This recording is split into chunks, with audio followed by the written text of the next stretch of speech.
आज का अवसर एक बहुत सुखद संयोग है और यह सुखद संयोग इसलिए भी है कि इस धर्म क्षेत्र में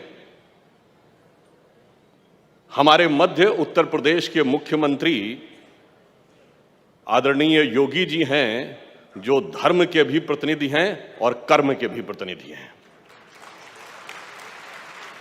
और यह देश एक ऐसा देश है जो धर्म से अनुप्राणित होता है। इसीलिए बात मैं कई बार कहा हूं और जिम्मेदारी से कहता हूं, यह देश कभी धर्मनिरपेक्ष नहीं हो सकता, क्योंकि इस देश के सर्वोच्च न्यायालय के एम्बलम पे लिखा है यतो धर्मस् ततो जयः। तो यह धर्म प्राण देश है। तो धर्म प्राण देश में, देश के सबसे बड़े सूबे में यदि सेवा करने के लिए, सर्वोच्च पद से कर्म करने के लिए धर्म प्राण शासक हो, तो निश्चित रूप से धर्म के पथ पर ले जाने का योग अच्छा बनता है। और ये योग ऐसे ही नहीं बनता है। हम लोग सब बचपन में जब श्री राम जन्मभूमि का विषय की बात आती थी और हाल के वर्षों में तमाम टीवी डिबेट होती थी, तो लोग कहते थे भाई आप लोग नारा लगाते थे रामलला हम आएंगे, मंदिर वहीं बनाएंगे, तारीख नहीं बताएंगे। वास्तविकता ये थी कि श्री राम जन्मभूमि का मंदिर कोई इमारत नहीं थी और उसकी तिथि कोई तारीख नहीं थी। ये भारत के वैभव और स्वाभिमान की एक यात्रा थी जो उसी के साथ उठकर ऊपर जानी थी। और यह संयोग क्यों होता है? आप याद करिए, जब श्री रामलला विराजमान दिसंबर 1949 में यहां अयोध्या की भूमि पर प्रकट हुए थे, तो उनकी सर्वप्रथम पूजा किसने की थी? महंत दिग्विजय नाथ जी ने। 1980 के दशक में 85, 86, 87 में जब श्री राम जन्मभूमि आंदोलन प्रारंभ हुआ, तो उसकी सर्वप्रथम अध्यक्ष कौन थे? महंत अवैधनाथ जी। मुझे याद है, मैं बालक के रूप में आया था। अप्रैल 1987 में यहां पर एक रैली हुई थी जिसमें राम मंदिर के निर्माण के संकल्प के लिए ताला खुलने के बाद, और उसमें महंत अवैधनाथ जी ने ही वह गीत गवाया था जिसमें था ना, सौगंध राम की खाते हैं मंदिर वहीं बनाएंगे। उसमें पंक्ति थी कि जन जन के मन में राम रमे और प्राण प्राण में सीता है, हर हृदय की धड़कन रामायण, पग पग पर बनी पुनीता है, इसलिए नरनाहर श्री पुरुषोत्तम का हम मंदिर भव्य बनाएंगे। और जब मंदिर का शिलान्यास हुआ तो हमारे मुख्यमंत्री कौन थे? योगी आदित्यनाथ जी। अब मानिए तो महज संयोग है और गहराई से देखिए तो दैव योग है। सूक्ष्म दृष्टि से देखिए तो मैं यह भी कहना चाहता हूं कि आज जब इस जगह पे हम एकत्र हैं और महर्षि जी का यह कार्यक्रम, अभी देखिए अजय प्रकाश जी ने क्या कहा, जय गुरुदेव। भारत की परंपरा क्या परंपरा कहलाती है? गुरु शिष्य परंपरा, पिता पुत्र परंपरा नहीं होती।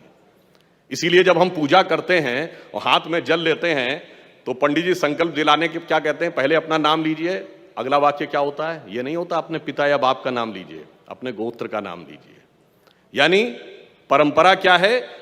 जो आपने आध्यात्मिक परंपरा से आ रहे हैं, दैहिक परंपरा का वह महत्व नहीं है। इसीलिए आपने देखा होगा कि भगवान राम के भक्त हनुमान जी के मंदिर यत्र तत्र देखे होंगे, पर उनके पुत्र लवकुश के मंदिर दिखाई नहीं पड़ते, क्योंकि हमारे यहां आध्यात्मिक परंपरा यानी स्पिरिचुअल सक्सेशन का महत्व है। हमारे यहां बायोलॉजिकल सक्सेशन का महत्व उतना नहीं है। और जब हनुमान जी की चर्चा आती है तो याद आता है सबसे पहले इस धरती पे खड़े होके, हनुमान तेहि परसा करि पुनि कीन प्रणाम, और राम काज कीने बिनु मोहि कहां विश्राम। और राम काज के लिए कौन तत्पर है, ये आज सबको नजर आ रहा है, परंतु कुछ लोगों को उसमें निशाचर भी नजर आता है। पर वो क्यों नजर आता है ये भी मैं बताना चाहता हूं। हनुमान जी बहुत विनम्र हैं, अतुलित बलशाली थे, मगर अपनी शक्ति भूल गए थे। आप लोगों को वो प्रसंग ध्यान होगा जब हनुमान जी जाते हैं सीता माता के पास और कहते हैं कि बस 1 माह के अंदर हम लोग आएंगे भगवान राम के साथ वानर सेना लेकर और आपको छुड़ा कर ले जाएंगे। तो सीता जी क्या कहती हैं सुत कपि सब तुम ही समाना, जातु धान अति भट बलवाना। भाई वानर तो तुम्हारे जैसे हैं और ये राक्षस तो बहुत शक्तिशाली हैं। तो आगे वो कहती हैं मोरे हृदय परम संदेहा, इसलिए मेरे मन में संदेह है। और जैसे ही वो कहती हैं मोरे हृदय परम संदेहा, तो हनुमान जी क्या करते हैं, सुनी कपि प्रकट कीन निज देहा। और देह क्या थी, कनक भूधरा कार शरीरा, समर भयंकर अति बलवीरा। बस यही अंतर है। हनुमान जी का वह विराट तेजस्वी स्वरूप, जो समाज में चेतना, एक विराट तेजस्वी चेतना, प्रखर चेतना उभर कर सामने आ रही है, कुछ लोग नहीं चाहते कि वो चेतना सामने आए, क्योंकि हनुमान जी के समान जो समाज अपनी चेतना की शक्ति भूला हुआ था, विस्मृत थी, वो क्रमशः याद आती जा रही है।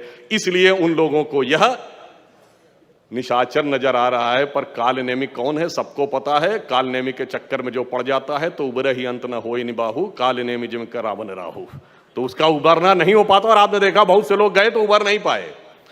अब मैं ये कहना चाहूंगा कि महर्षि महेश योगी जी की एक पुस्तक, जिसको कि आपने प्रेजेंटेशन में भी देखा होगा, उनकी स्वयं की लिखी हुई पुस्तक है science of being and art of living, यानी अस्तित्व का विज्ञान और जीने की कला। बस मैं कहना चाहूंगा कि जिसको हम अपनी धर्म या संस्कृति कहते हैं, उसमें ये दोनों स्वरूप निहित हैं। अस्तित्व का विज्ञान या साइंस ऑफ बीइंग भी है और आर्ट ऑफ लिविंग भी है।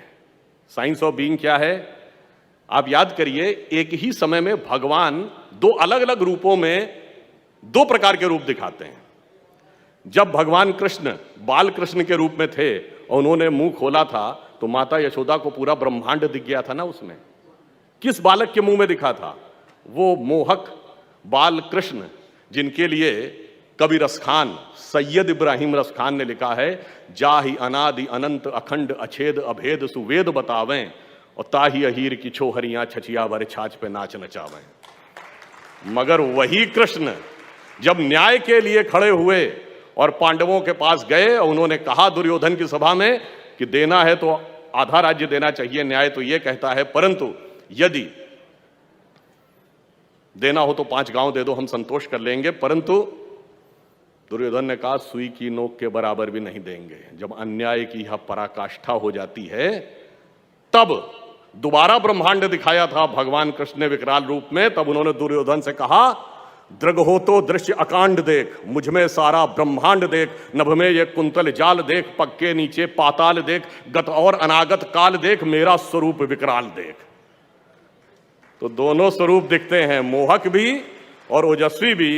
इसीलिए कई बार कुछ लोग ऐसे हैं जिनको हिंदू धर्म और हिंदुत्व में अंतर नहीं समझ में आता। तो भगवान कृष्ण का एक स्वरूप धर्म भी है, वही दूसरा स्वरूप एक्टिविटी भी है, वो एक साइंस ऑफ बीइंग है, या आर्ट ऑफ लिविंग है। और मैं ज्यादा समय न लेते हुए कहना चाहूंगा, जब महर्षि जी का विषय आता है साइंस ऑफ बीइंग, मैंने बचपन में पढ़ा था कि दिसंबर 1983 में महर्षि जी ने वॉशिंगटन डीसी में 19,600 भावातीत ध्यान के साधकों का एक शिविर किया था। और यह संख्या इस आधार पे थी कि उस समय विश्व की जनसंख्या के स्क्वायर रूट का 0.1% था। और उनका यह कहना था कि यदि साधक ध्यान लगा के बैठते हैं तो वातावरण सकारात्मक रहता है। और उस एक महीने और उसके बाद के एक महीने में वॉशिंगटन डीसी से लेकर न्यूयॉर्क स्टॉक एक्सचेंज तक की स्टेबिलिटी सबसे अच्छी रही। और अमेरिका में जब से उनकी डॉक्यूमेंटेड अवेलेबल थी हिस्ट्री, उसमें सबसे कम क्राइम उस 2 महीने में दर्ज हुआ। अब यह भी संयोग था या विज्ञान था। और मैं कहूंगा, विज्ञान की जब बात आती है तो सबसे कठिन चीज साइंस में क्या मानी जाती है? Rocket science. लोग कहते हैं ना, अरे भाई ये कोई रॉकेट साइंस है। पर आपको बताना चाहता हूं, रॉकेट साइंस का पिता किसको माना जाता है? एक यूरोपियन वैज्ञानिक है जिसका नाम है वर्नर वॉन ब्रॉन। और वर्नर वॉन ब्रॉन जिसको अपना गुरु मानता था, वो एक जर्मन साइंटिस्ट था जिसका नाम था हर्बन ओबर्ट। और हर्बन ओबर्ट ने लिखा है कि वो ज्ञान के लिए वेदों को पढ़ता था। और ये हर्बन ओबर्ट ने लिखा कहां है, इसमें कोई भारतीय इन्वॉल्व नहीं है। एक राइटर है, साइंटिस्ट, जिनका नाम था एरिक वॉन डाइकन, उनकी किताब है चैरियट्स ऑफ गॉड, उसमें लिखा है। अर्थात इसमें कोई भारतीय नहीं है, सब विदेशी हैं। और एरिक वॉन डाइकन ये बता रहा है कि रॉकेट साइंस के पिता का गुरु कहता है कि ज्ञान वेदों से मिलता है। इसीलिए आदि शंकराचार्य जी ने ऐसे ही नहीं कहा था वेदों निकलो धर्मो मूला। इसलिए मैं मानता हूं कि यहां पर जो वेद विज्ञान ज्ञान पीठ की स्थापना हो रही है, जैसे योगी जी ने कर्म का मार्ग प्रशस्त किया है, इनके नेतृत्व में विज्ञान का मार्ग भी प्रशस्त होगा।